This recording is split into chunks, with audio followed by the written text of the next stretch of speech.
Hello বন্ধুরা, আজকে একটা নতুন ভিডিও নিয়ে এলাম। দেখতে পাচ্ছ শাক, এগুলো হচ্ছে আমার পাখির জন্য কিছু শাক তুলে নিয়ে এসেছি। শাকের মধ্যে কি কি আছে সেগুলো বলছি। এটা হচ্ছে কলমি শাক, আর এটা হচ্ছে মেরালি পাতা, যেটাকে বলা হয় জার্মানি পাতাও বলে অনেকে। আর এটা হচ্ছে বর্মা শাক, আর এটা হচ্ছে মোরিঙ্গা পাতা মানে সজনা পাতা, আর এখানে আছে থালকুড়ি পাতা, কিছু তুলসী পাতা আছে। এগুলো সব মিক্স করে কুচিয়ে আমার পাখিগুলোকে দেব। দেখতে পাচ্ছ, এটা হচ্ছে তুলসী পাতা। এগুলো হচ্ছে মাল্টিভিটামিনের কাজ করে, পাখির জন্য খুবই প্রয়োজন এইসব শাকসবজি।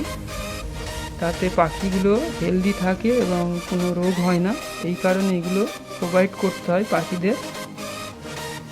আমার সানকুনুর পাখিগুলোকে এগুলো খেতে দেবো।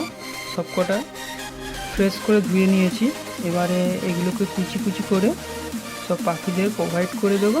ওরা খুবই আনন্দের সাথে খাবে। তাও দেখাবো, ভিডিওর মধ্যেই দেখতে পাবে। এই ভিডিওটা দেখতে থাকো। ফাইনালি আমার শাক কুচানো কমপ্লিট হয়ে গিয়েছে। বন্ধুরা, ভিডিওটা দেখতে থাকো। আর যে সমস্ত বন্ধুদের পাখি আছে তাদেরকেও বলতে চাই, এরকম শাক তোমাদের আশেপাশেও পেয়ে যাবে। এই সব শাক তুলে নিয়ে পাখিদের প্রোভাইড করো, তাতে পাখিগুলো খুব সুস্থ থাকবে এবং কোনো রোগ আসবে না।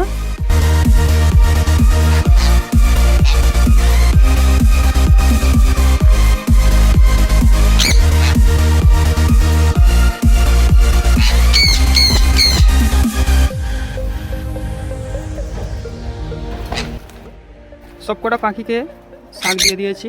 দেখতে পাচ্ছি ক্যামেরার সামনে এসে দাঁড়িয়ে গিয়েছে, কেউ খাচ্ছে না। আমি চলে গেলে তবে খাবে। এই পাখিগুলো সব টেন, এখানে 5টা আছে। এগুলো একটু বাচ্চা, এর মধ্যে আছে 7 মাসের 2টো আর 4 মাসের 3টে। দেখতে পাচ্ছ। আর এগুলো 1 বছরের ওপরে এজ হয়ে গিয়েছে।